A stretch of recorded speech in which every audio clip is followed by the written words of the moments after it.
off with a loot crate. Instead of Brad's head, it's now a loot crate.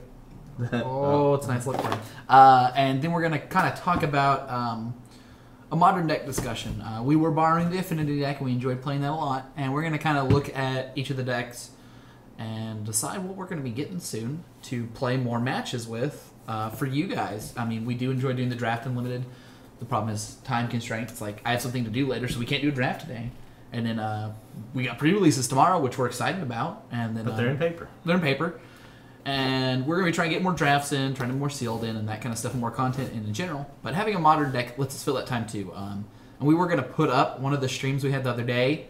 It was a little bit... There's a lot of talking in the background. Talking about it, but we had a lot of downtime too. We had some people timing out, taking a little bit too long to play. And if we had a modern deck, we could have been kind of not duo queuing in the same way, but running, playing through, just practicing, playing different games. But let's start with the loot crate here.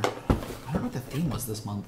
Brad, can you start with the first thing? I don't know. There's the Pokemon hat. If Brad's going to wear that the rest of the thing. Probably not. Why not? I don't know. Do you not wear Pokemon? I'll wear the Pokemon hat. I'm Pikachu right now. Wintertime Pikachu. Pokemon Shuffle just became free for Android and iPhone. So. What's the little symbol for that? It's a loot crate summon. Summon. Oh, like you're summoning little creatures. Alright, it will not focus on that. Anyway. Sure. What do we got here? You buy Very Lucky. We have a Simpson Fortune Cookie. Let's see what it is. Put it up there.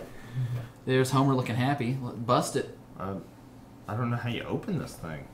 Is there not like a... I guess you have to tear it open. Oh, that's kind of whatever. Alright, so I think it's a random figure. Oh. Dun, dun, dun. Alright, it's a lot harder to open. Move on to the next thing.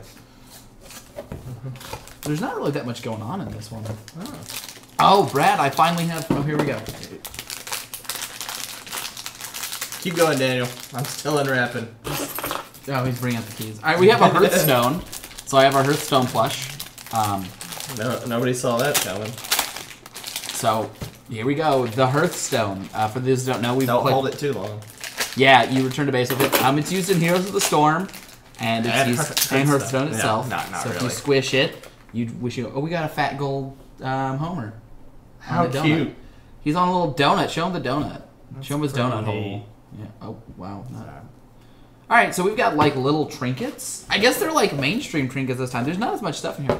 Loot Crate exclusive Supernatural car. For those of you guys that watch Supernatural, that's the car from the series. Oh. And it says it's a Loot Crate exclusive. That's pretty neat. I guess so. Oh wait, there's a couple more things.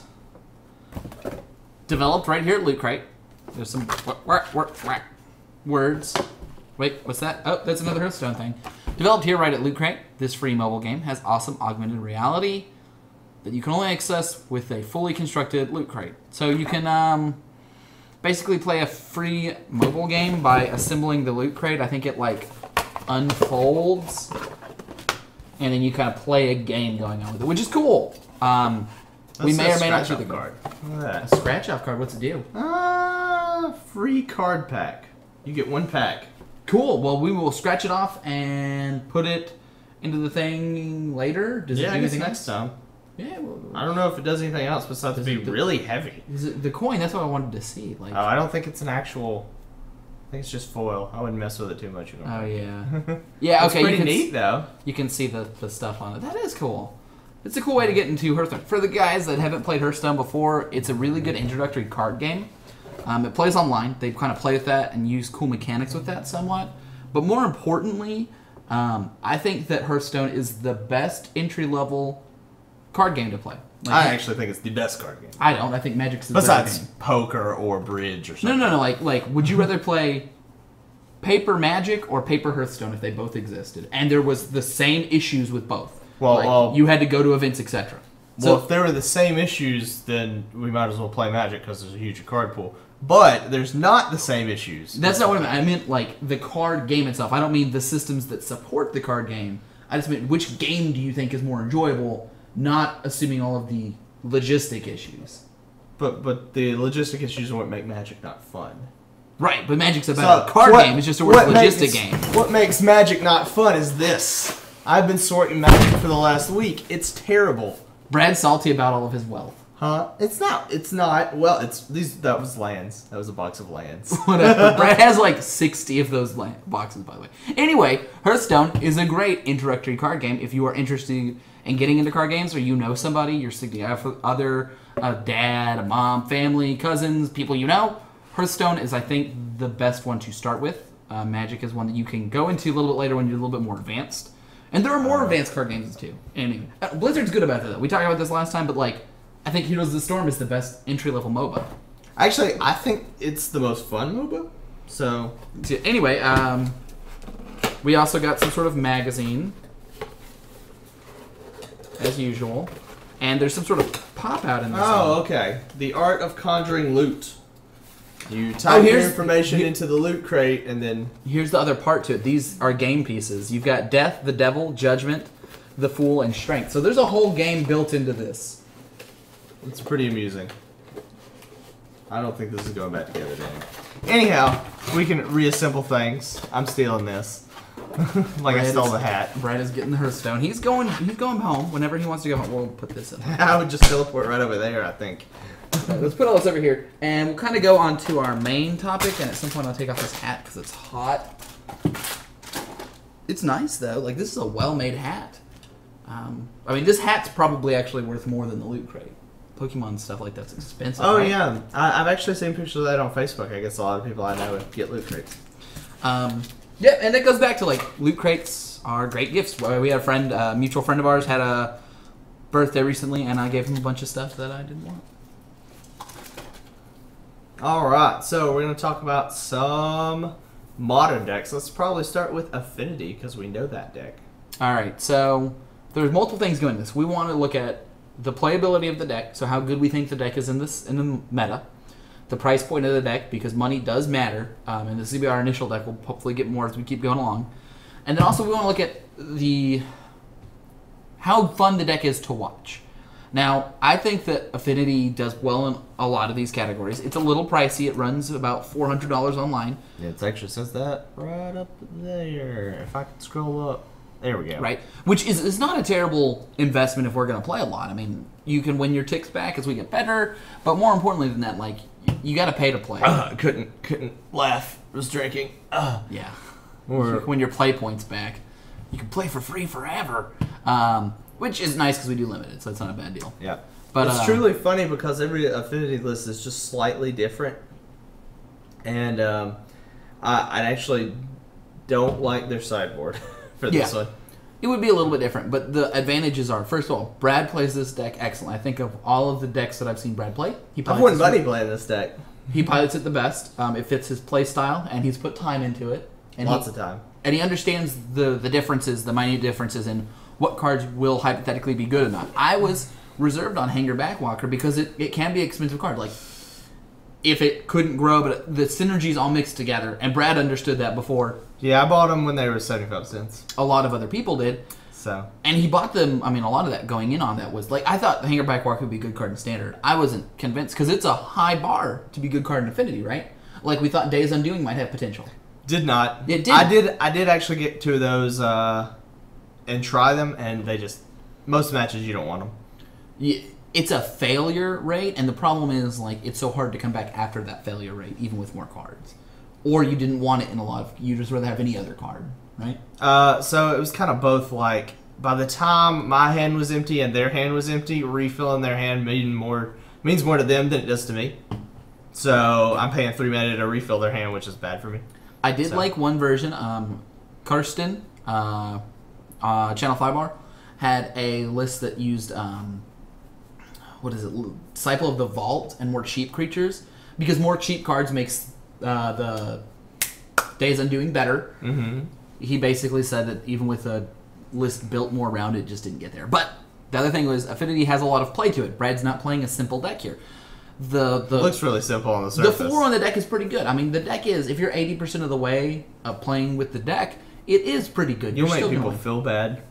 But, putting the time in, practicing, there's a lot of decisions. Like, do you think you play the deck perfectly? No, but I play the deck really good. Really good, but I mean, a lot of those things come to like. So one of the biggest things that separates the really good players from the people who just play it casually, is probably the Inkmoth Nexus. Because Inkmoth Nexus has Infect. And Arcbound Ravager lets you stack all your counters on the Inkmoth Nexus. Well, you have to realize when you can kill them that way. When it's good to just say, okay, I'm sacrificing everything and putting all my eggs in this Inkmoth Nexus to kill them. And there's many games where you look like you're slow rolling if you know what you're doing, because I'm like, well, I'm going to hit you one with the Inkmoth Nexus, I'm going to hit you for 3 or 4, one of which is the Ravager, instead of sacking everything and putting it on the Inkmoth Nexus and killing them. And you can't do it if they have mana open, basically.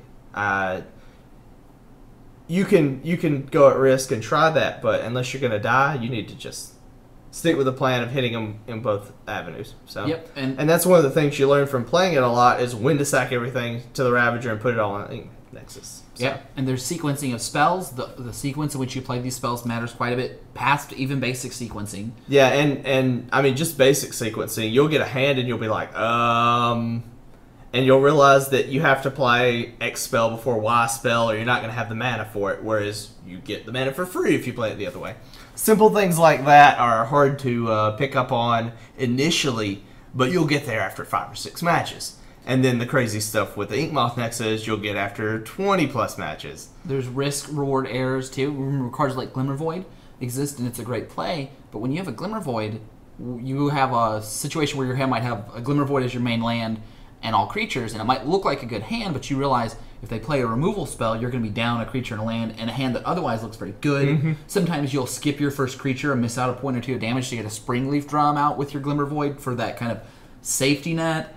There's a lot of little things, and that's not even getting into complex combat math, like attacking with, Gearper Aethergrid's in that list. list. Love that guy. I haven't actually gotten to play with this in my list yet, because I found out about this after I did the last tournament. Yep. So. And what's it sideboarded in for? I think you basically take out large spells for this guy. The main thing you're asking what matches it sideboarded. Yes. What are we bringing this card in against? So anyone that's going to turn off all your artifacts with their what is that? Stony Silence. Stony Silence. It also probably works really well in the mirror match, though the mirror match is heavily dependent on you getting the cranial plating. I found that you can play much better than any opponent, but if they have the cranial plating, you're going to lose anyway. The Aethergrid would help that as well. Like, I think I'd pull out an Etch Champion for the Aethergrid. So in the mirror match, Etch Champion is useless. You always pull them all out. Right.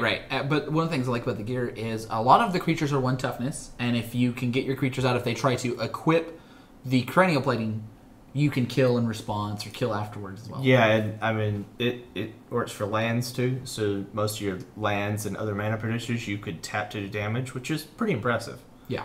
So, not saying that it's better than those cards. I mean, if they get a cranial plating on anything with 3 toughness, you're probably out of luck. But you can realistically do 1 to 2 damage to a creature. Well, a lot of your stuff doesn't matter if it's tapped. Any of your equipment doesn't matter if it's tapped. Yep. A lot of times you're not going to use the mana from Mox Opal, your lands stuff like tapped. that. Mm-hmm. Yeah, your land's tapped to do damage. It's pretty useful. Yep. So if you look at the sideboard, you have 2 Ancient Grudges, a Dismember, a Wear and Tear, and a Gearport Aethergrid, all to bring in that you would bring in the mirror. There's a Canonist in this sideboard.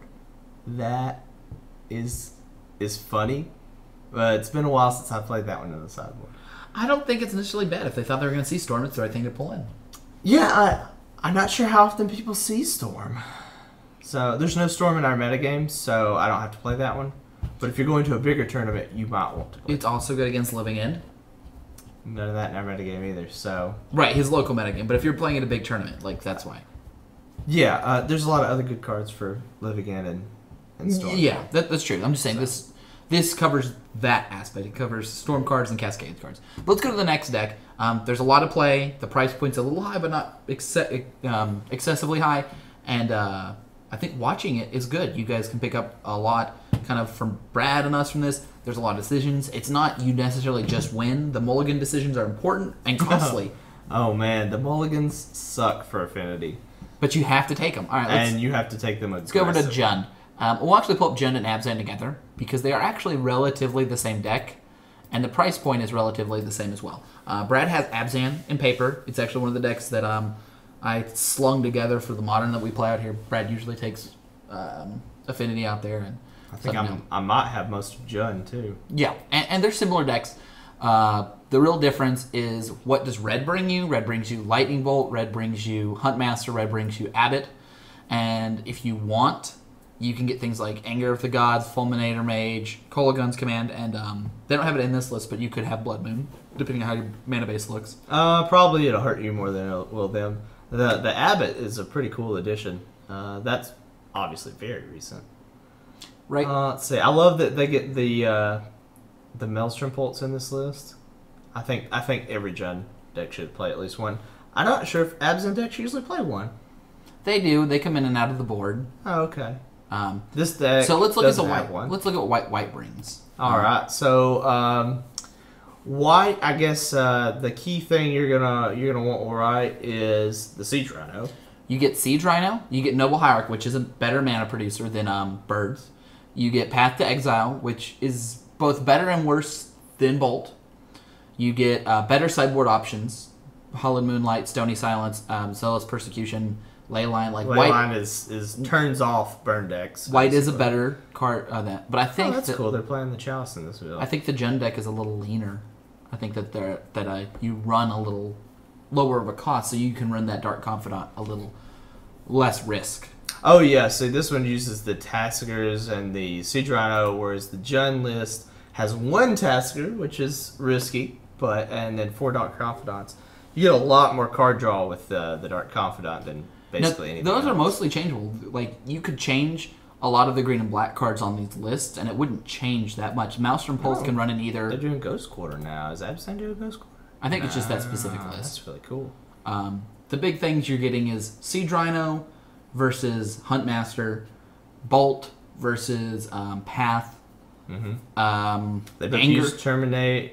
They both use Abrupt Decay, but you get Terminate with red. That's you get Terminate, cool. Rakdos Charm, Anger. Those are all big bonuses. And Kolagun's Command is really good against Affinity. Yep.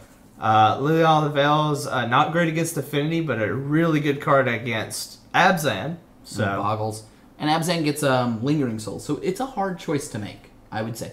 And the decks are very similar. Yeah, this list does run for it. Yeah, they do. They're going to play very similarly. They're not really different decks as much as a different splash color in a green-black deck.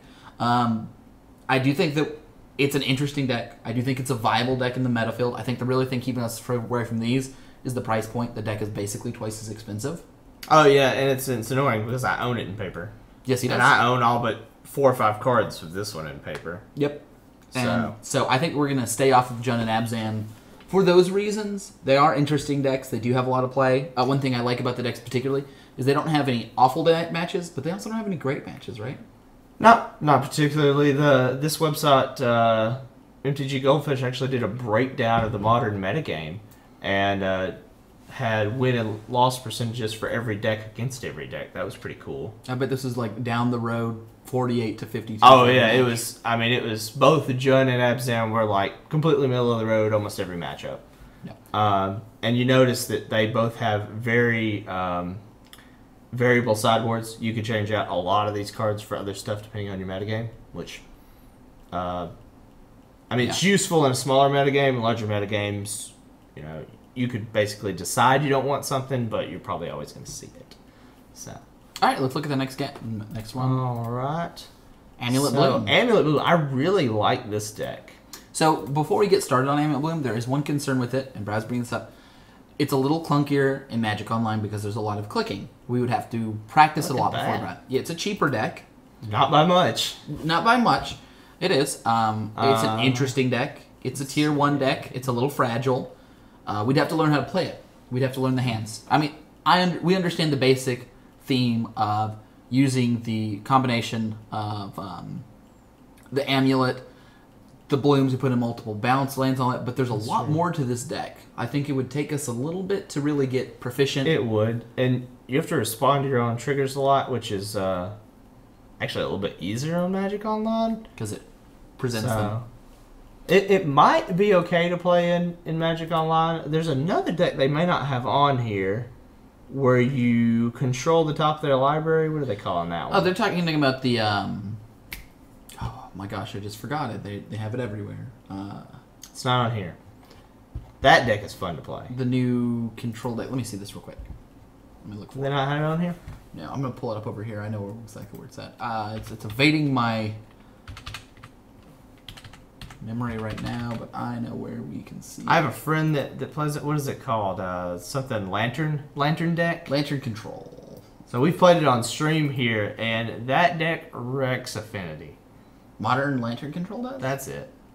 Does it have to? Like, I mean, Does it have to wreck Affinity? Well, what I'm saying is like, the deck controls your top decks. Can't you just win from cards in hand? Did you not pull up the deck list, Daniel? Oh, weird. Let's type it in.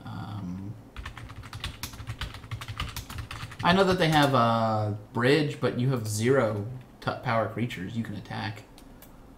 Oh yeah, but they have so many other things.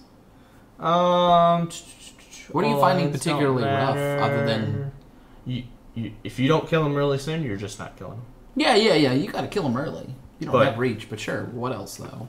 Well, I mean, they slowed the game down so much though. I don't know. I played against the deck 15 times. I think I won once.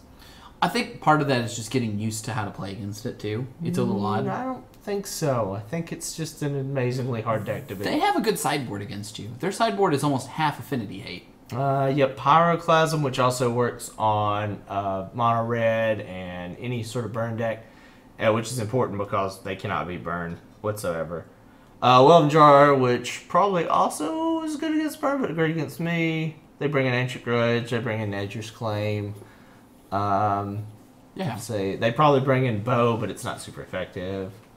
Sure. So it's a cool deck. I like it. I don't actually. I think the problem with this deck is that if it wants to be beat, it can be, and a lot of the hate that hates Affinity hates this deck. Like you can't win through a resolved Stony Silence. That's true, but since this beats Affinity and the same hate is used against Affinity, then it seems like you would play this over Affinity. No. This deck has other issues as well. The Lantern Control deck can lose to if you don't know what your opponent's playing, if you don't know the important cards, you can lose to brews that you don't know. Let's say you've never played against the 10 Fin variants. Well, don't be unknowledgeable if you're going to play. Okay, this well, deck, there's other obviously. brews too. Like if you've never played against it. What the deck does is gets Lantern and Insight in play, and then controls your draw by using the Lantern's ability, the Ghoul Caller's ability, and the Codex Shredder's ability. And once it starts controlling your draws every turn, it just makes sure you get nothing, while it gets a ensnaring bridge down so you can't attack, and then proceeds to just slowly mill you. Yeah. It's very annoying. It can also use Pyrite Spellbomb to end you as well if you get It can use Pyrite Spellbomb to end you. So there's multiple problems if we're thinking about Lantern Control. My first one is that it's very, very hard to pilot on MTGO. You need to be... You don't want to play it on MTGO. But also... It's bad against burn, which is a lot of percentage, because almost anyone tries to build burn first. So there's a lot of things going with that. But with Amulet Bloom, it's an interesting deck. I don't know if I'd want to put that much time into it. I think at the price point of $280, that I'd be just as willing to jump over to Affinity. I would definitely rather play Affinity for the price point. As far as decks I own, I think I own most pieces for the Lantern deck. I own most pieces for Living End. Tron, I'm missing So let's talk a Tron. reasonable amount. Tron is close in price point. It's cheaper a little bit, which isn't that big of a deal at that point. But with it, being bright with life to learn how to play it, it is a strong deck. It is a viable deck. What I don't like about it is I feel like Tron is a worse deck than Affinity, especially for showing you guys how to play and player decisions, because Tron has a lot of variability. The play skill level, or the number of options and decisions to make is lower in Tron, and you're more dependent on drawing the right cards. The individual spells, however, I guess the individual creatures are better. The individual spells all just set up your creatures or your lands. So the entire deck is trying to assemble Tron, which is the Mine, the Power Plant, and the Tower. Because you tap the 3 the 3 of them, they give you 7 mana. and then play super powerful Worm Coil Engines, Karn Liberateds, or Ugins, and destroy you with basically one giant creature or planeswalker. Now, there is an interesting thing here, too. We are in the Eldrazi set. This is the set that's most likely to show. The first one, we talked about Ulamog and how we didn't think he was going to be there. How we didn't think he was quite good enough. But the good news is... Oh, the 10-10? Yeah. Is that the... Okay. And there's a chance that one from this set will get produced. I don't think it is. But there's the next set, right? This is a 2-block set. And in the second block... There is a chance Tron could get better with these two sets. Though, really, if anything, it got cheaper because they reprinted Sylvan Scry. Yep. And also, actually, let's take a quick peek, because there was one of the lands I wanted to look at from the new set. And we're not sure if it's going to get play or not. But, this is basically the Eldrazi land. If you just click on lands, it'll... Oh, it's their land. I missed that, sorry. Yeah, up there. It looks like a island or something. Yeah, the end right here? Yeah. No. It's this one. This one, the Wiggly Sugar. Okay. Yes. So the one I wanted to point out was we have Shrine of the Forsaken Gods and Sanctum of Ugin. The colorless spell 7 or greater. Running one of these, I think they will reach it. You can cast your Planeswalker, and it will allow you to get a Worm Coil Engine. So let's say that you cast turn 3 or 4, whatever you cast, right? This is your 4th land drop after your Tron lands. You cast your Ugin. Then you get your Worm Coil Engine and sacrifice that. I think that's a possibility. I think that's pretty cool. They also already play the one that lets you just search for a colorless creature spell for 7, right? Mm-hmm. And you got to pay for that one, though. It doesn't sacrifice, though. That's true. This is a one-time effect. They might run 1/1, they might not. It's an included effect, which I liked. I'm not saying it's probably going to get played. I'm saying people will try it. Yeah. I can't imagine them sticking with it for very long, because in most matches you're going to have the mana, you just take an extra turn. Yeah. I don't think Shrine of the Forsaken Gods will usually make it, because you have to control 7 or more lands to add 2 mana. Yeah, that's... you're trying to control 3 lands and have 7 mana, not 7 lands and have 15. That. Yeah, and I mean, that does, come into play for some of the bigger spells, but I think you just rather have more Tron lands. Anyway, I thought Sanctum of Ugin might be a card that makes it interesting. Unfortunately, all the other colorless spells here are just not as good as what's already been printed. Right. Let's double check, but I don't think a single one of these are. None of these are. I wonder if people got excited for Endless One because of Hangerback Walker and then realized it's just not going to work. I would say Conduit Ruin could replace one Worm Coil Engine, but Worm Coil Engine's so good in so many other matches, I don't think Conduit of Ruin, that's the one that gets another creature and puts it on top, will make it. Also, it gets a creature recurring mana cost 7. You don't have any in your deck, right? Oh, you're right. It's creature. I was wrong. It's you unfortunate. You have the Eldrazi. Does Urzatron play? Does Urza play? All of the... Oh, it plays 1 Emrakul and 1 Ulamog. So all of them play 1 Emrakul for the longer games, because you can search it up. And all of them, you're going to actually cast it and take another turn and win. That's pretty cool. All of them don't. 4 card drawing, whether you... no, you do have to cast it to get the 4 cards, right? This is the one... Oh, that's the permanent one, not the draw card. They don't want the draw card ones, because you're usually getting these with the eye. The reason the Ulamog's better is sometimes you have to answer a particular permanent. Like, this deck could always beat Lantern Control if it has that land down. That's a good point. Yep, because it just searches them up. And this one will destroy their whatever the thing is. The ensnaring bridge. Yep. Okay. So yeah, and not necessarily they have to kill it and bring it back, all this kind of stuff, but it's not. Yeah, it would be really dependent on draws, I think, for both the decks. This deck is just obviously way more powerful. The other one is supposed to be a control deck, which isn't traditionally powerful. Just uses... It's a prison deck, actually. It prevents your opponent from doing stuff, not by counter spells, not by killing, but locking them out of the game. By controlling the board, right? By controlling the deck. That too. But anyway, we have Living End. This is the one I like a lot. I think as much as Affinity is Brad's pet deck, Living End's been my pet. I've actually played this deck before. It's fun. It's a competitive deck. I think it's on the lower end. I think it's less good than Affinity. Oh, look. They played 2 Shadow Storms just for Affinity. Oh, just for Hateful. Actually, and 3 Ingot Shoes just for Affinity. Yeah, they're not willing to deal with that Affinity stuff. I love that their sideboard is 8 cards. I don't know whose this is. It's not the version I'd play. So this deck basically tries to cascade into Living End after cycling, cycling all these creatures. And then once it cycles, this one for 2 life, most of them for 1 or 2 mana, it casts the living end by casting a cascade spell, switches the creatures in play with the creatures in the graveyard, just like Living Death, or Yes. So that's not the right word. Anyway, Living Death is the card you're thinking. Oh, okay. So once you get all your creatures in play, you've theoretically also killed all their creatures. Then you just swing a few times and kill them. And you have enter the battlefield effects that can often kill their other creatures. Yeah, you have your Fulminator Mage, which you play, sacrifice, destroy a land, get back, and do the same thing. Let's see, Simian Spirit Guide is usually used to just cast a turn sooner. Yep.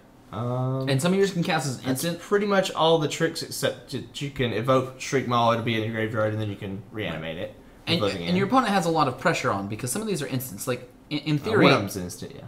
I could have a forest up, and you could be playing a control deck, and you could think, well, I'll just tap out, he only has a forest up, and I could exile 2 Simian Spirit Guides, and you could be dead next turn, because you didn't have counter magic up at every possible moment, which is ridiculous. You can't do that. Also, you'll notice there's nothing that costs less than 3 mana in the deck. Yep. To cast. That way, you always Demonic Dread or Violent Outburst into the living end. There are different versions of this. One of the versions I like particularly is a combination with Splinter Twin. Let's pull up Splinter Twin. Now, you notice that Tormod's Clip costs 0 because you're going to want to cascade into that to stop the graveyard-based decks. Yeah. So. And all the lists don't run that. This is actually a little bit awkward of lists as these go. It's.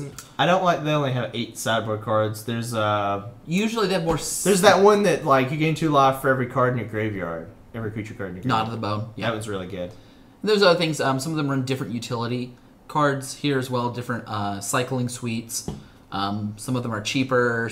Some people put the Fulminator Mages in the sideboard. And some people play 4 of 2 in main, 2 inside. Yep. Some run their Shriek Maws on the side, some run in the main. So sometimes there's 4 living in, sometimes there's 3, sometimes Beast within is out, in, all stuff. But let's talk about Splinter Twin first. So this is, I guess, the premier deck, in my opinion. This was the deck to beat back when Birthing Pod was legal. Yep. It was either you play this or you play Birthing Pod, in my opinion, back then, because they were the best decks. Now, with the rise of Grixis, some of Splinter Twin's powers kind of etched out. Now, I don't know how much I like this version. This is more of an all-in control version. There's essentially 2 kinds of twin decks. There's the one that's pushing to run the combo more and controlling elements. And with those, you'll see Cryptic Commands, you have Roast, Electrolyze. You have this wide variety of cards that are going to buy you the time to get there and to affect the board with it. The other one is sort of an aggro control version. Usually runs more clicks, more Pester Mites. And it's usually a Grixis deck, right? It's not always, but it can be. Really, Splinter Twin can run Grixis on either end. The Grixis ones usually look like a Grixis shell with a couple of Deceiver Exarchs and like a Splinter Twin or 2 crammed into it. Yep, that's why I usually see Grixis decks built.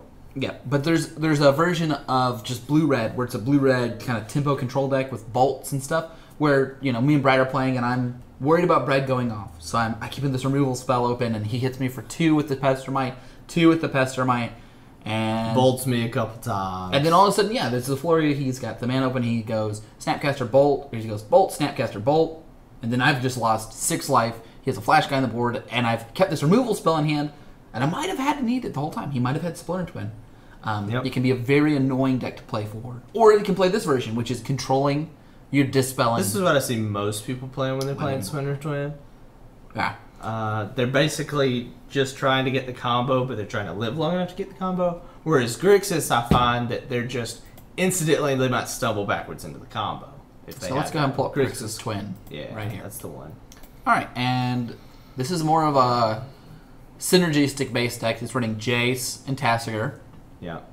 And you have things like Blood Moon to lock people out, Colligan's Command, and it's a nice mix. There's control elements and aggressive elements, and they're only running with the 1 Pester Mite, so this is another more defensive-ish one. A lot of disruptive elements. Yeah. I think if I was going to run Splinter Twin, I would run blue-red, the kind of really aggressive version, and then just leave a lot of turns up with 4 mana, or with the mana for the different stuff. Not saying you don't run any. Leaving a lot of turns with 4 mana, you're probably playing Cryptics, so that's good play anyway. So yeah. Cryptic Command is one of the hardest cards for Affinity to play through, in my opinion, just because it taps all your creatures. And usually you're one turn away from killing them by the time they have 4 mana. So, I've been Cryptic Command 3 turns in a row before. Yep. And if you go Cryptic, Snapcaster, Cryptic, you can be in for a bad day. I've literally had that happen. So, that's a good way to lose if you're playing Affinity. Yeah. So Grixis variants and Twin variants are interesting. They're a little pricey. I think... So let's say we were going to throw the money down for a Grixis, a Twin, Abzan, or Gen. What would you prefer to play of those 4? I think that those are the 4 most consistent decks. I would want to play the Twin that mostly just burned them down and then Twin to win. That's the one I like the best, too. That's actually, yeah. It's rare. And it's because I truly think if you're going to play Modern, you should play something unfair. Because there's going to be games where you just get it, and there's nothing they can do about it. Yeah, and the aggressive version, they still have to respect a lot of the other things you're holding up as the counterspell version. Yep. So. All right, let's look at the burn decks. There's a lot of different burn/creature decks that you can play, right? That's true. There's Naya and this I've version. never seen this version before. What does this version have? It's not Naya. This version is just Naya, actually, I think. Why are they calling it white, black? What is that? White, black, red, green? They're not running any... Okay, there's a Boros Charm, but there's no Atarka's black. Command. Oh, there's an Atarka's Command. Okay, so... Well, this looks more like a Zoo deck than one. Anyway, these actually look like the same decks overall. I'm not even sure what the differences are. Slight differences in some of the card choices. Anyway, so they're both the same deck. Burn. And Burn either plays a green splash or a white splash or both. Yep. Atarka's Command is an excellent card. Boros Charm is an excellent card. It's fair to run either. You can ride things like Wild Nicodle or not. I'm on the side of not running it and running a heavier red base. Yeah, I like the one that does... I think that must be the other deck then, right? Sure. Okay, here we go. This is the one I would probably run if we were going to run Burn. We don't know... You can or cannot run... This one has Core Firewalker. I've never seen that before. Where's Core Firewalker in the board? In board? the sideboard. I guess it's for the mirror match. It beats Burn decks. It beats That's Burn decks pretty awesome. hard, too.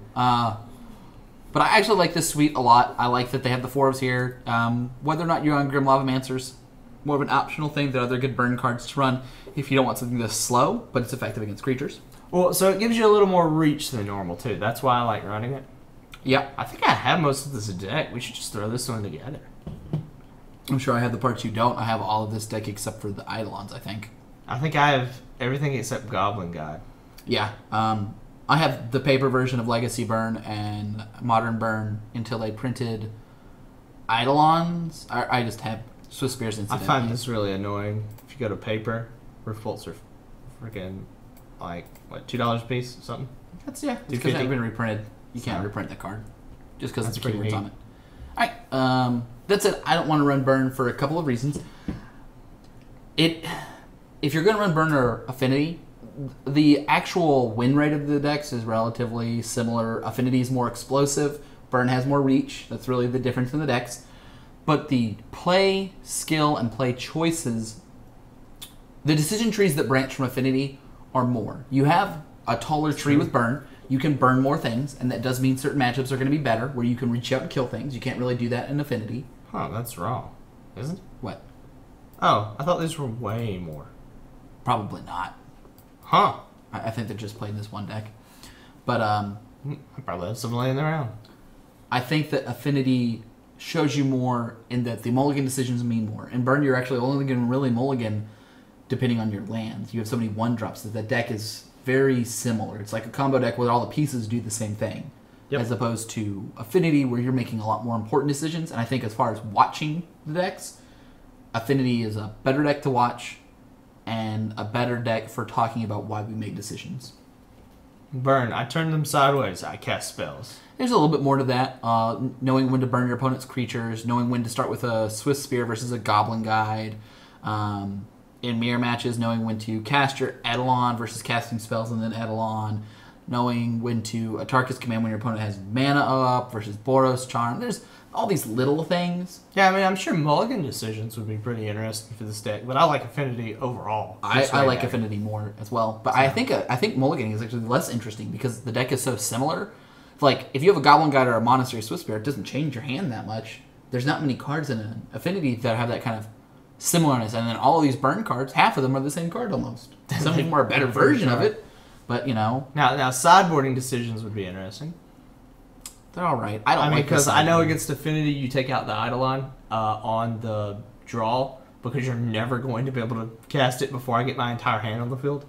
Usually. So yeah. And I was surprised how expensive Molten Rain is. You wouldn't even think that would be expensive, but it is. Yeah, it hasn't been reprinted. We've been going through a million cards. That's why. All right, so let's hit Scape Shift real quick. This is a deck that I would consider playing. I think the price point puts it out more than anything else. It's a combo deck I like. It is a control combo deck, but with the way that it gets mana out, you can actually play other colors than just Rug as well. You don't have to play red through it. Red is one of the better colors because of Anger of the Gods specifically. And that wrecks a lot of decks. Mm-hmm. And you know, you are playing the red for the mountains as well, and the green for the mana ramp. So usually you don't put another color in, but I've seen ones that run black or white as a fourth color. I haven't seen any of that. It's not hard to do though because of the fetches and that. Yeah, I like that it has a Teferi. That's pretty cool. That's an interesting sideboard option. It means that their stuff can't be countered. And they run a Fracturing Gust because that they can play that. I guess they Fracturing Gust actually does not cost that mana. No, it those costs are all 5. hybrids. It costs 5. Well, I mean, they can get to 5 mana before they die, and if they do, they gain how much life? They gain life equal to the converted mana cost of the creatures. They're probably going to win if they cast Fracturing Gust against Affinity. Sure, but so. Yeah, I don't think Scape Shift is enough better that I'll actually want to spend I see a few people play Suicide Zoo when I go to tournaments. Suicide Zoo, Naya Company, Merfolk. Let's start with Suicide Zoo. So that's just the... It's just play the best creatures, I believe, right? They run Death Shadow, and I think they run a bunch of... Suicide. Yeah, well, they run a bunch of stuff that goes with it. I think the real trick here is they run 2 more Battle Rage and Death Shadow. I'd rather not run this. What's Battle Rage do? Double Strike and... until end turn. Trample. Ferocious. Yes. That's pretty neat. It's more... So they run a ton of Shocklands and Gataxian Probes to get their life total really, really low so that they can play Death Shadow really, really quick. Yeah, and they run the Street Race. I don't like this deck specifically just because the variance is higher. I didn't know they did that. That's pretty cool. And that's why they run the Mishra's Ball. They're trying to make the deck smaller, but when it comes right down to it, this deck is just high variance. Is that the reason Mishra's Ball was so expensive? Oh, I have some of those. I should sell them. You don't have them online. They're not that expensive online. Or not online. $30 for 4 on paper, $73 for 4 and... Wow. Because nobody played Cold Snap on the internet, because nobody played it in paper. I played it. I have a bunch of Cold Snap cards. Anyway, I don't think that this deck's actually that good. I don't like to take high risk, high reward avenues. I don't like to play decks that have a lack of consistency. Look at that. They play Ancient Grudge for Affinity. Affinity's probably one of the only decks that can race them if they have a good hand. I mean, the problem with this deck... Oh, it's because Affinity is just going to take advantage of you paying 2 life every turn. Try to race you, yeah. And you gotta think, do you want to play the burn deck with this deck? No. No, that would stink. That would stink because you're like, oh, I got my 14/14, bolt, you're dead. It's terrifying. Yep. I don't like to play decks like that. Let's pull up the next one. So Naya Company, this one plays the bigger versions of all the most efficient creatures, basically. This is what Pod has become. Yeah. Yep. So this one tries to basically cheat things into play with Collected Company. And has all the mana ramp that Pod used to have. It also plays Wild Nacta, which I didn't know it played. Well, this is sort of a beatdown deck with a higher curve. They're running the 3 Collected Companies, but otherwise it's just a pure beatdown deck. I like the Reliquary. That's pretty cool. And it runs a lot of fetches to go with that. I mean, it runs 7 cards that don't beat you down. The 4 paths and the 3 Collected Companies. Everything else is here to kill you. Yep. And it's efficient. I'm a little surprised it runs lightning bolts because you can't collect a company for a lightning bolt. Yeah, I mean, but how can you not run lightning bolts? It runs Keswick Warfare, and I like that. And I think the red is because of the sideboard options. I don't think you have to play red, but probably not. The fact that the sideboard options are red, you could run Abzan Company. Abzan Company is another good option. Yeah, I'm surprised that wasn't a list on here. Abzan Company was probably the first one, right? It's right down here. Oh, let's pull up and look at it comparatively. Next to And then we'll talk about the Merfolks. So I like this version better because this is almost exactly Pod with Collected Companies in it. So the difference is there was Combo Pod, which was Malaria Pod, and then there was Beatdown Pod, which sometimes didn't even have combos in it. I think that's the difference between these two. Naya Company is more of the beatdown deck, and Abzan is more... It can beat down, but it has multiple infinite combos as well. And you'll notice here we've got four cards that don't beat down, but we also have several 1/1s and other cards that aren't good for a beatdown. Okay, so this has almost every combo that was in the Pod deck. The pod deck. It doesn't have the angel and the little creature or whatever that removed to get mana or removed to get 2 life. Spike Feeder. Yeah, it didn't have Spike Feeder. It doesn't have Spike Feeder and Angel theme. Archangel theme. Yeah. Still has the Lavana. She's just really good in a lot of matchups. Yeah, she is really good. She's not really worth much in paper. Or, sorry, online. She's still worth a lot in paper. She was worth twice as much before the reprint. Wow. All right, let's look at another one. I guess she was reprinted. Would you rather play Abzan or Naya Company, if you could pick one? Abzan or Naya Company? Well, I'd rather play Abzan Company than normal Abzan, I think. Because I used to play Pod. I think I'd rather play Naya Company than Abzan Company. And I think if you played a little bit, you might follow into, because it's just a beatdown deck. And what I don't like about combo decks like that is I don't like looking at my top deck when I'm in a kind of an okay position. And it's like a Visaris here, right? But then when you draw that Bolt, you draw your 3/3 Nocta, like, they're all live draws. This one actually doesn't play the Tarmogoyf, too. That's pretty neat. I would definitely play Tarmogoyf. That person just might not have. That person may not just have had a Tarmogoyf. You should be running at least one Tarmogoyf. I would run 4 Tarmogoyfs, I think. And probably...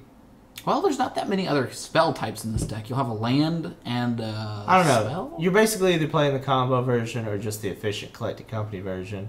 I'm not sure which is better. Let's talk about Merfolk for a minute, though. So, I played this in Legacy for a little while. When it was reasonable in Legacy, it's not really now. Well, I mean, Days and Force of Will are good cards. That's what made the deck good. Days and Force of Will are good cards.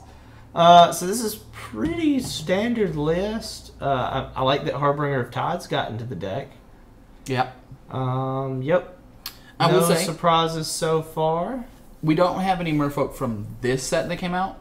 But Zendikar, one of the main tribes is Merfolk, so next set we could see relevant Merfolk come again too. So there's always that chance. Any set in which Merfolk exists, Merfolk, if they print a rare Merfolk, it's usually cheap and it's usually good. The rare Merfolk we got this time was a 5-drop legendary creature, but I think that makes it the most expensive Merfolk that's ever existed. Might be. Merfolk, like goblins and elves, are tribes that are characteristically small. And if they come in at rare, they tend to be efficient. The last rare that was printed was Harbinger of Tides. They made the list. You know? What? That's so strange that they have a Meowmo in it. It untops the legendary permanent. Yeah, but the only one you have is Kira, which will just take the bubble off Kira. That's really weird. I'm sure there's a reason for this. Is there another way to target Kira with another card in here? Not really. Don't know. That's very strange. I'm not sure why it's playing a Meowmo. Now, unless maybe no, that wouldn't work with Phantasmal Image either. What about it can tap a Boro? Not that that helps. Nope, that's the weirdest thing. I don't know. I'm not sure why it's playing either one of these. Misinformation so your opponent thinks it's a legendary card that matters. Maybe. I'd probably rather just run an island, though, because basics are less vulnerable. Maybe it's so that you have more choke protection. It could be. It could be. Because then at that point, you've got just one more land that comes into play untapped, and it essentially provides free blue mana. Mm-hmm. All right, let's look at the next deck. Let's go ahead and close everything but Affinity and Living End. I think those are the only two I don't want to play. Merfolk's just not good enough of a deck, honestly. I mean, I've played it many times. I've played against it many times, and it's just a crappy creature deck. Right, but it has good control elements. You know, against the combo decks, you'd rather be playing Merfolk than Affinity unless you get a good hand. Or something like that. Like, it has ways to stop stuff. This deck doesn't. This deck has creatures, the stuff that enable your creatures, and lands. It doesn't have anything else. Out of the board, it has the Spell Pierces, it has the Curse Catchers. Yeah, it has a few things, but... Yeah, game one, it's expecting a creature meta. If there were more spell-based decks, this deck would be better, but I don't think good. So... Alright, let's go to the last couple ones. There's a lot of tabs now. All right. Let's pull up Infect, Jeskai Control, and Elves. Not seeing an Infect. It's up here. You missed it. Oh, it's up? Okay. It's right there. Actually, let's open up... oh, there's a lot of them. Go up another roll. There's 2 Elves decks, actually. Let's look at Soul Sisters and I Jeskai, like Soul Sisters. Jeskai mid-range, because that's actually the deck I was thinking about playing, but I don't think it's going to be good enough. All right, so Soul Sisters... Well, let's look at Jeskai mid-range first. This one is pretty much exactly what you would expect, in my opinion.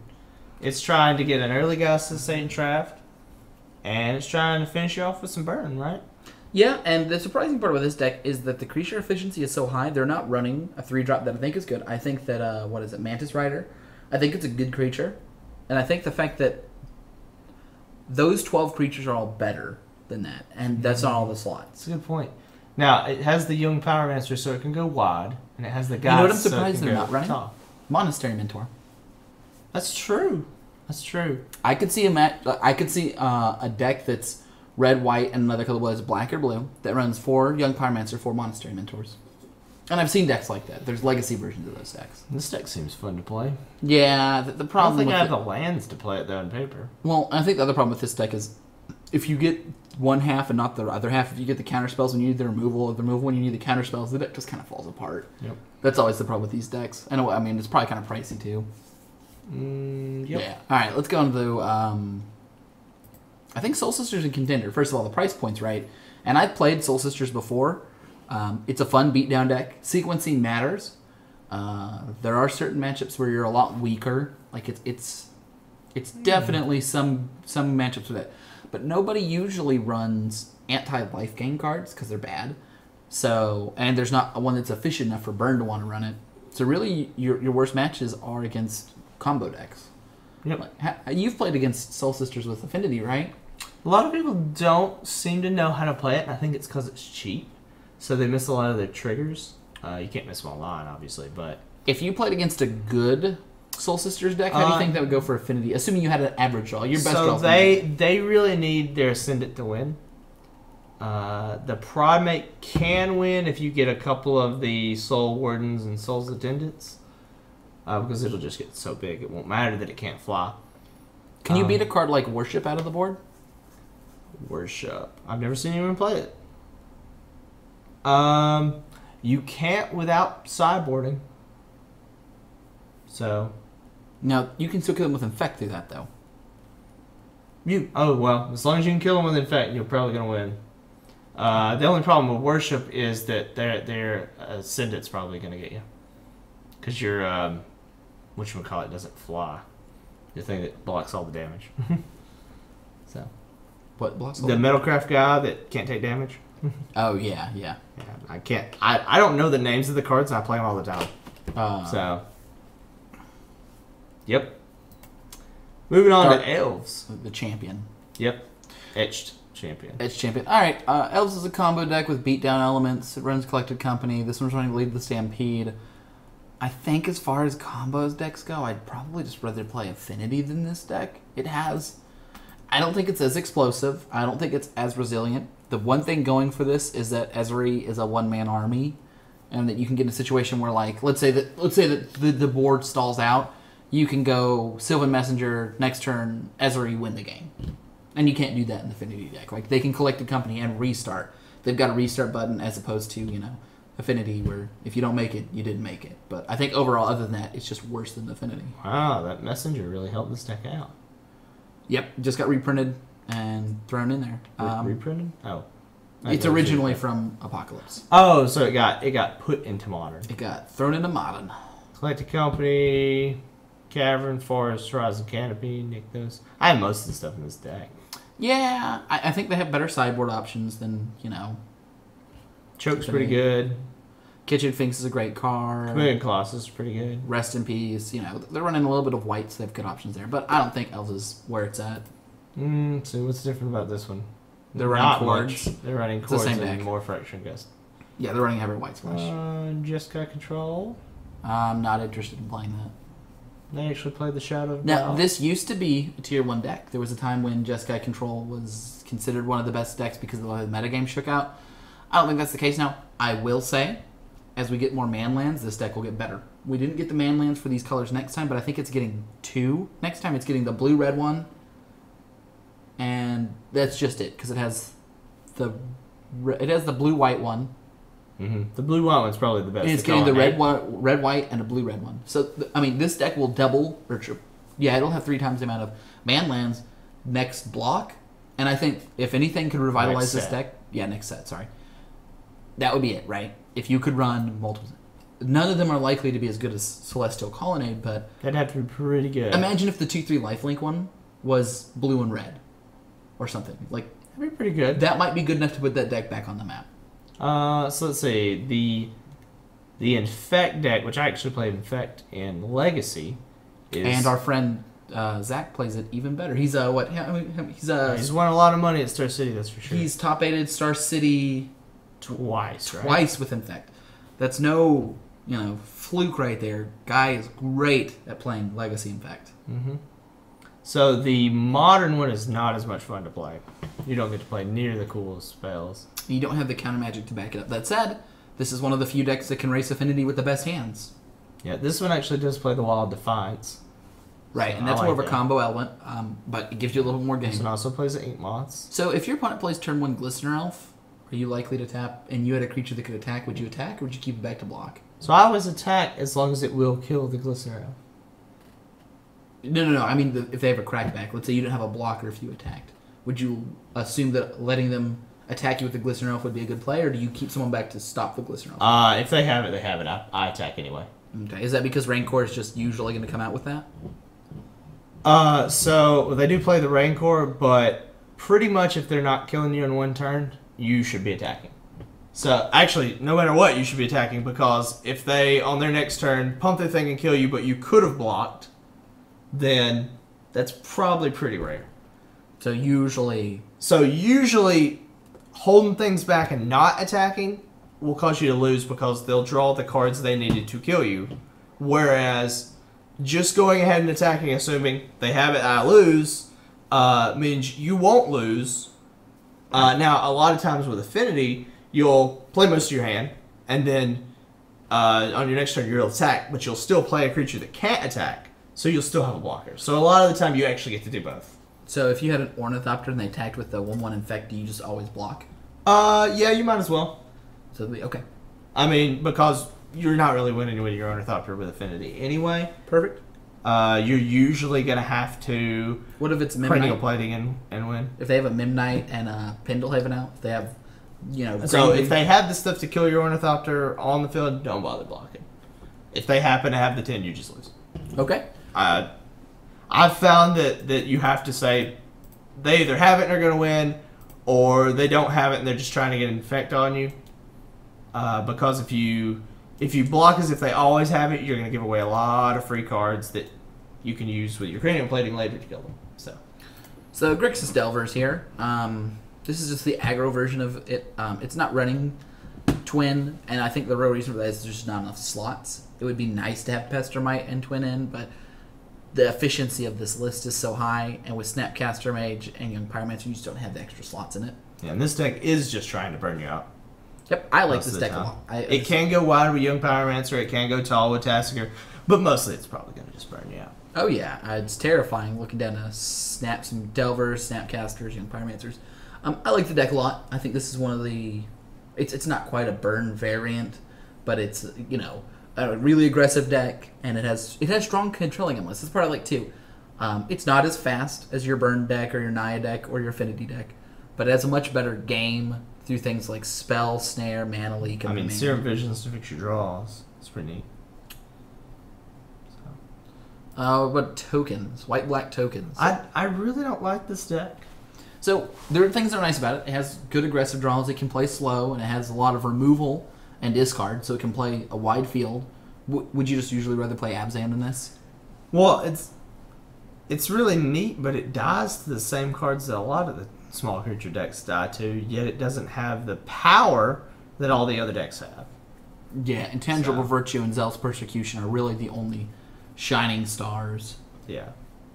So I don't like this one very much. The one thing it does play the Stony Silence and sideboard, which it gets to play the double black and double white cards, so it gets to play a couple unique sideboard options that most decks can't afford to do, and that's kind of cool. It gets to play a Vault of the Archangel. Some lists run a one of Ulamog to go under the 4 Windbrisk Heights. Some kind of go a little bit more all in the variants there. That's pretty cool. Yeah, and playing your turn 3 or turn 4 Ulamog, because it's a cast. It casts it. Usually wins you the game.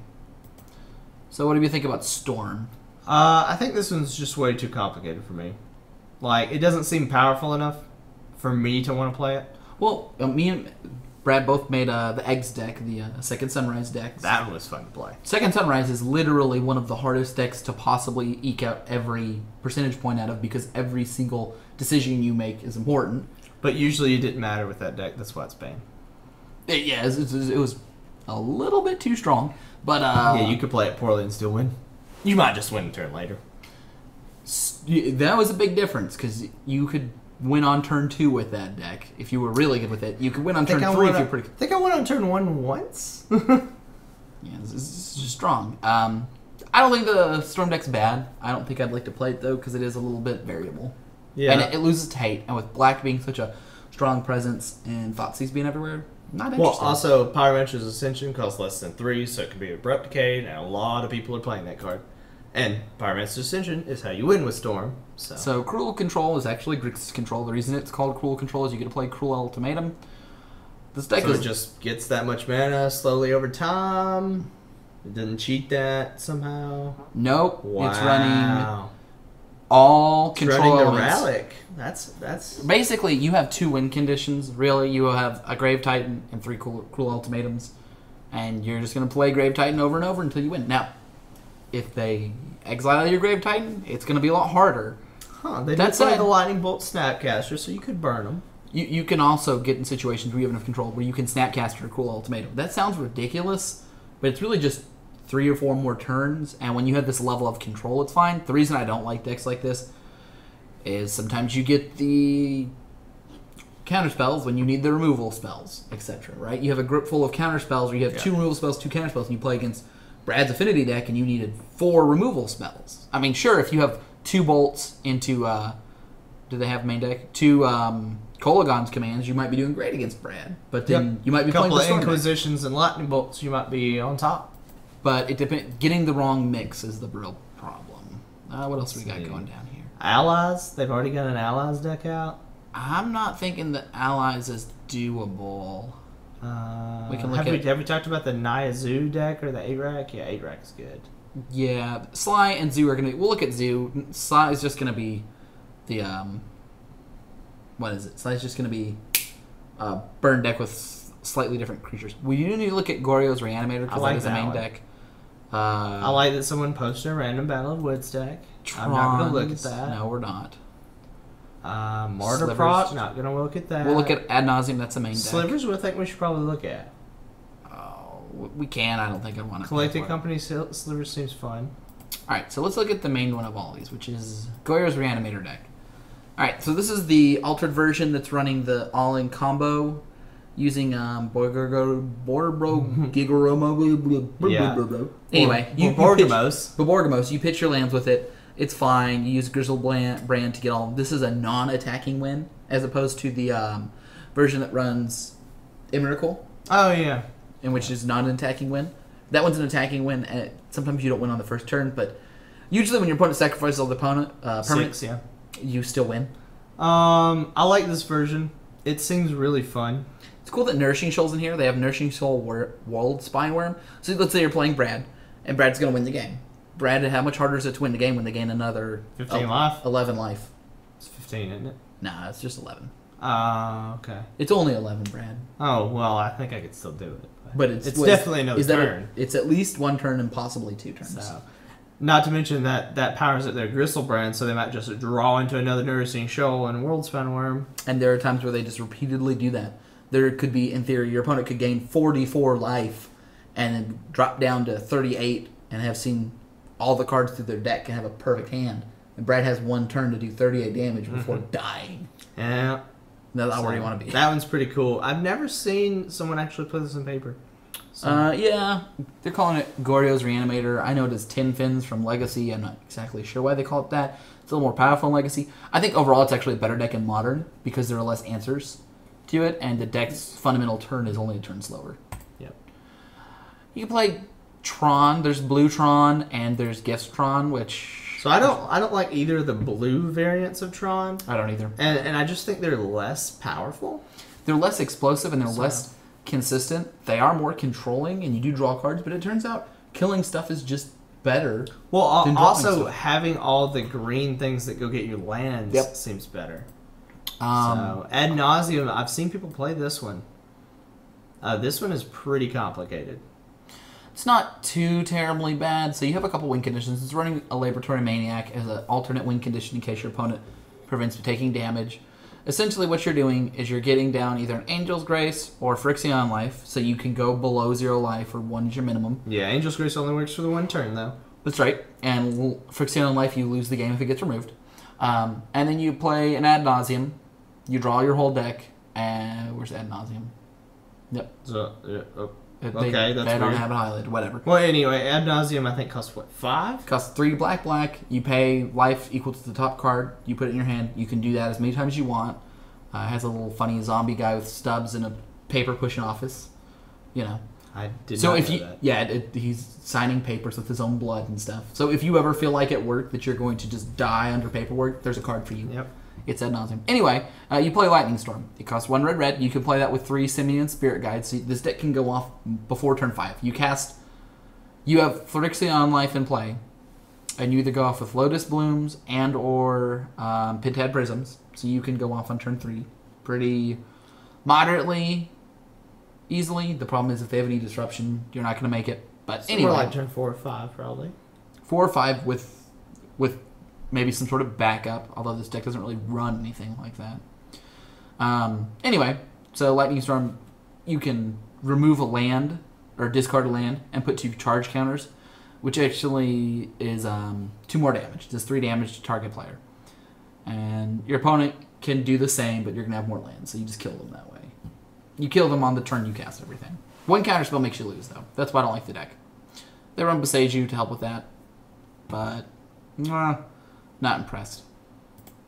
Alright, we'll let you look at the sliver deck. I don't think I'm going slivers. Well, I wouldn't probably play it, but I wanted to look at it. So this one plays the flying sliver, it plays the gain life sliver, it plays the pay 2 extra mana, right? Click over diffusion. I think it's pay 2 extra mana from target spells or abilities. Yep. That's cool. It's not quite a crystalline sliver.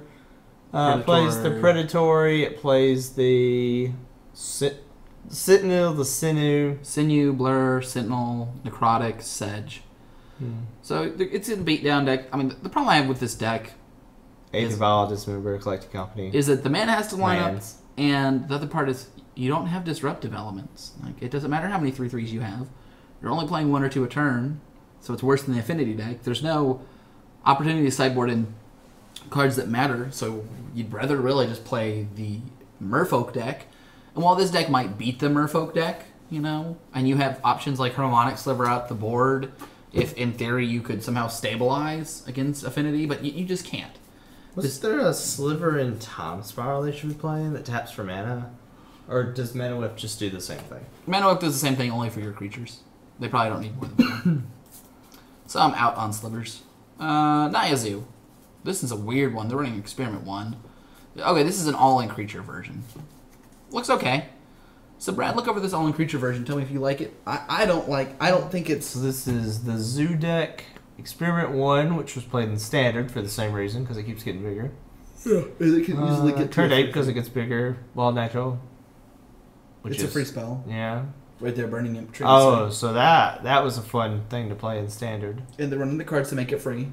And that was actually played in the same deck with that in Standard. And Rampager was played in that deck as well. Okay, so they basically ported a Standard deck. Burning Tree, Flint Hoof, and Goreclan were all in Standard at the same time, along with Experiment 1. Yeah, it's a little bit better on the front end, a little bit faster. Eugen Growth, Paths, Commands, Lands. It doesn't have any way to disrupt combo decks. That's what I don't like about it. Hunt Chained was played. And I don't think that it has enough pressure to win early enough, often enough. Probably not, no. The I think experiment one does get regenerate. That's pretty neat, and the Terminal can get big. I mean, you can have Goblin Guide, Burning Tree Emissary, Goblin Guide, Wild Knockoddle. And sure, you're probably going to win. Yeah. You know, something like that. But so, I mean, Gore Clan is really fun to play. Yeah, it's a 2-mana burn spell for 4. It's pretty neat. All right. I like it. It's not something I would play. I like 8 Rack, not something I would play. This one basically plays 8 Racks. They are the Rack. And where's the other one? Shrieking Affliction, right? Shrieking Affliction. So what it does, Shrieking Affliction is if they have 1 or fewer cards, they lose 3. The Rack, over the Rack, is they take X where it's X minus 3. So if they have 3 cards in hand, they take 0. If they have 2 cards in hand, they take 1. If they have 1 card in hand. No, I counted wrong. Sorry. It's 3 minus the cards in their hand. So if they have 3 cards in hand, they take 1. Right? 1. Yep. And then I don't know what it says. I just know what it does. 1 card they take. 1 card they take 2. No card. I think 1 card they take 3, don't they? Yeah, it's 3, 2, 1. The beginning of each opponent's upkeep, the Rack deals X damage to that player, where X is 3 minus the number of cards in their hand. So if they have 3, it does 0. Oh, okay. So it can only do up to 3 damage, just like Shrieking Affliction. Yeah. Shrieking Affliction is better if they have 1 card. The Rack is better if they have 2 wow. cards. Shrieking Affliction, they're worth like 50 cents a piece. Sure. In paper. They were just printed like a couple years ago. Plays 4 Urborgs, Swamps, Mutavaults to turn the... it's a control deck. So the one thing I do like about the Rack is that you're running elements like Dismember, Liliana, and a bunch of discard. So you can tear a hand apart. There are things I don't like about this deck. I don't like that it's kind of weak to the really, really heavy aggro decks. But other than that, I think it's pretty good. This one doesn't have... Bridge? Is that in the sideboard? Oh, that's weird. Usually they play Bridge. Some do, some don't. So this one's running Knight of Souls, Betrayal, and Damnation instead. Well, that might be better. Let's look at the Naya deck. Naya Allies? I don't think that's a real deck, by I the don't way. think that's a real deck. It plays not an ally. So the combo is going to be Akum Battle Singer plus a bunch of other stuff because it'll give everything haste and attack for a bunch. Which one's the Akum Battles? It's the third one down. It's a red card. Oh, okay. I didn't remember this card whatsoever. It's because it's a combo card, actually. Ah, Mirror Entity. If you get 2 of them into play, they get real big. Or if you get a Mirror Entity with some dice. I don't think this is a real deck. I don't think it's strong enough. Nope, it's I wouldn't fine. play this deck. It went 3-1 in an event. Which, you know, you can win. It's not an awful deck. It's just not a deck that's going to consistently put up good numbers. I think this is too slow. I don't want to run anything with 5 drops. Alright, I guess that's it then. All right. So let's pull up the ones we think are best. I thought Living End, Soul Sisters, Affinity. And then we'll look through this again to see if there's anything else that you saw that was on level for that. Well, I mean, Jun and Abzan are great decks. They win a lot. I don't want to... I just don't want to play them. I don't want to buy an $800 So, deck. Affinity, Living End, and what? Soul Sisters. Let's keep scrolling down and see if there's anything else you Oh, saw. I think Soul Sisters are probably worth owning. So, Especially if it's that cheap. in fact, was cheap at one point. Oh, $317, probably not anymore. Can you organize them by price? Nope, cannot. So, of these 3 decks, Soul Sisters is the cheapest. And it's only a little bit cheaper than Living End. Would you rather play Soul Sisters or Living End? I would rather play Soul Sisters than Living End, I think. Then we might be going in on Living End, guys. The interesting things here is, too, right now we don't have any lands for it, but Living End or Soul Sisters is a deck which you can expand out to other colors if you want. Is this running the double white one? The double white one? What do you mean? The white Soul Sister. They're not. Oh, it's not. It should be, though. It should be. In the main board. We should see how much that is. It wasn't very much. It was on the sideboard of a lot of other decks. Not that one. I'm talking about the white one that gains 1 life whenever your opponent plays a card and it has black or red. Not the one that casts a spell. Well, the one I'm thinking of was in the burn sideboard, so... That's the 2/2 for 2 that you gain a life whenever they cast a red spell. Oh, That's not I the one. knew the card I was thinking of was more expensive than that. Okay. I don't remember what that one's called, but it was only printed in what? It's only printed in one set, so modern. It's It's from original Mirrored and Block. from Mirrodin Block. Yeah, It's I think probably it's in from Darksteel. or Fifth Dawn. Let's check my price point. It's not from Darksteel. It's from Fifth Dawn, then, I think. Yeah. Price point. Arak Champion. Oh. Okay, I knew that guy was expensive.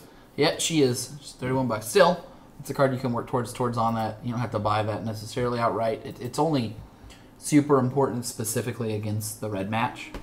Yep. Because it's actually a worse Soul Sister, and you don't always run it main board. You just sometimes run 1 or 2 or 3 or 4 sideboard. It helps you against Affinity, too.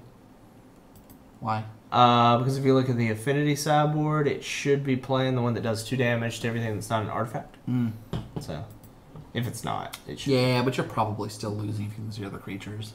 Yeah, but, I mean, it still helps. I guess. So, with those, it would still be cheaper than playing Affinity. Oh, they're running the Windbrisk Knights of Miracle combo. I like that. And the other nice part about this deck is you have a couple other cards to cast off it. Not too terribly many ones. It's interesting that they're running Flagstones. That's just to weed their deck from lands, I guess. I mean, yeah, that's true. The old Flagstones you used to play to and then get to. Yeah, so now you play one, tap it, and then the next turn you tap it, play your second one, sacrifice it, get the land, so you get 3 mana on the second turn. You don't get an extra land because it comes to play battle tapped. Oh, it does? Yeah. Oh, okay, I didn't know that. Yeah, it's not doing anything. Yeah, so it's just weeding lands out of your deck. So we don't even need that if we didn't want it, but for $4, whatever. I mean, it's fine. I don't like it because against decks like,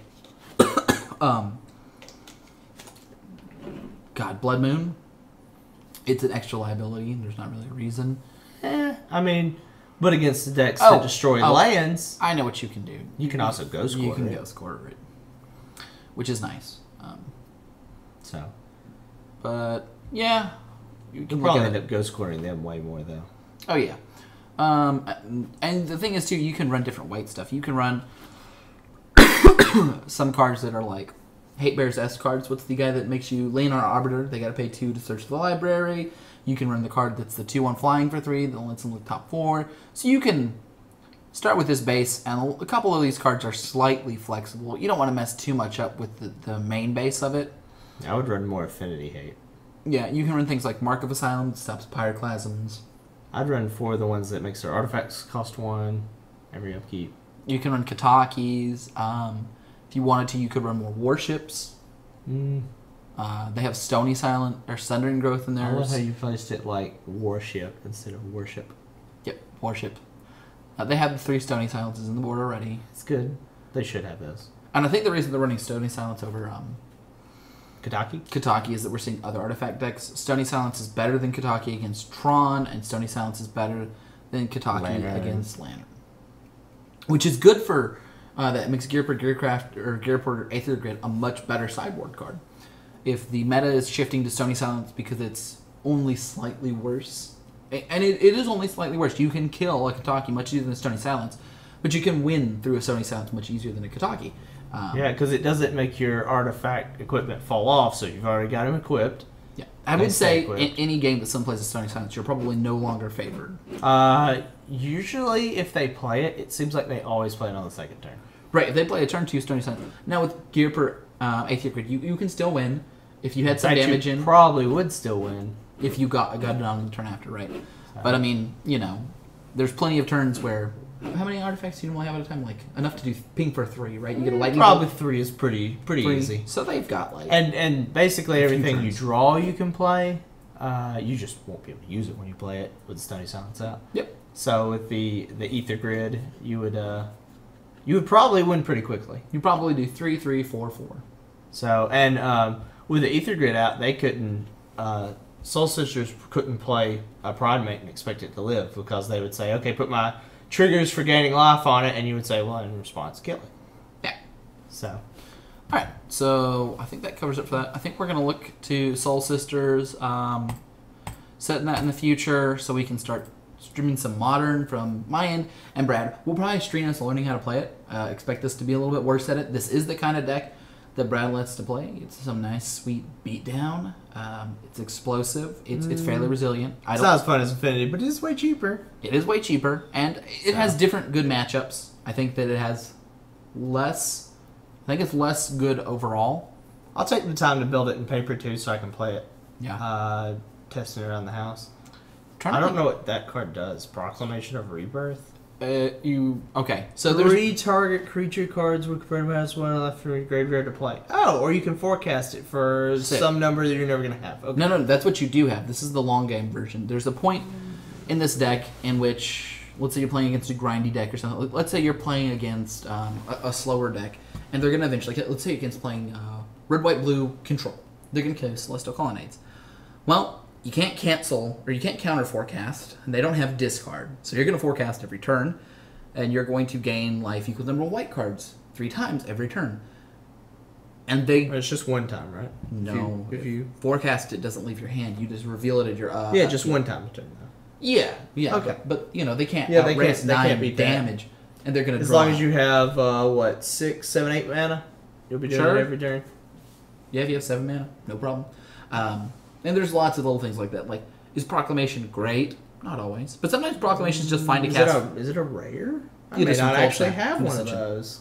Yeah. How annoying. But they're at least $1. Yeah. The other thing about Proclamation is it's good in this deck is that you can get back a Martyr and 2 Saracens, play the Martyr, sacrifice it, have 2 Saracens online, cast 2 Saracens. Your board got wrathed, and Proclamation brought the whole board back. But both sides are useful. So that's an interesting card. It used to be one of the key cards in this. Martyr used to be there are Martyr Sands versions, which are like slow versions, control versions of this. One thing you can run with this too, they don't in this one, but the old white control versions used to run scrying sheets, which let you look at the top card of your library, and if it's a snow card, put it in your hand and run all snow lands, so that they would have options to do without. Now, we haven't seen that, but in Legacy that deck's called the Mighty Quinn, and it does the same thing. So never heard of that one. It's a white-based control deck that uses snow synergies to draw extra cards, because essentially all of your lands are free to draw. I might put this together. I'll probably use snow-covered plains because it'd be more fun, but... I got the scrying sheets. In paper? Uh-huh. Oh. How much is... scrying sheets. Let's look at scrying sheets. Woo! That's a pricey card. It's actually more expensive online than in paper. I imagine that's the case for most Cold Snap cards. It probably is. Cold Snap's a terrible set to play. It's also one of my first pre-releases. But it's the kind of card that you'll see sometimes pop up in Modern or Legacy in somebody's list, just because if you have all snow land, let's say you're running a deck it's monocolored, and you're slow, it's just better to run all snow lands. Was it the Martyr possibly snow covered? Probably not. You could. There's no reason you don't have to. Is the Martyr snow covered? No, none of the creatures are. Unfortunately, I don't think any snow-covered creatures were good enough to see play. That is true, but I don't think any are even close. So I think Phyrexian Ironfoot. You're gonna pop up is the closest card, and it was played in Modern a lot. Huh. And yeah, that was it. There was no other ones that were good enough. So yeah. At one point, this card was like 2 cents.